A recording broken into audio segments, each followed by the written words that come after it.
ৰণোজ পেগু ঈশ্বৰৰ নামত শপত লওঁ যে বিধিৰ দ্বাৰা স্থাপিত ভাৰতৰ সংবিধানৰ প্ৰতি মই প্ৰকৃত বিশ্বাস আৰু আনুগত্য পোষণ কৰিম।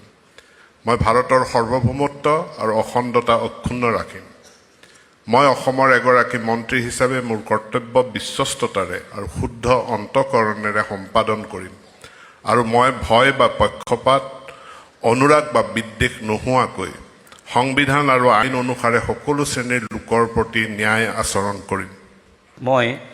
মই ৰণোজ পেগু ঈশ্বৰৰ নামত শপত লওঁ যে অসমৰ এগৰাকী মন্ত্ৰী হিচাপে মোৰ কৰ্তব্যৰ যথাযথ সম্পাদনৰ বাবে আৱশ্যক হোৱাৰ বাহিৰে মই এনে বিষয় যি অসমৰ এগৰাকী মন্ত্ৰী হিচাপে মোৰ বিবেচনাৰ বাবে অনা হ'ব বা মোৰ জ্ঞাত হ'ব তেনে বিষয় মই কোনো ব্যক্তি বা ব্যক্তিসমূহৰ ওচৰত প্ৰত্যক্ষ বা পৰোক্ষভাৱে অৱগত বা প্ৰকাশ নকৰিম।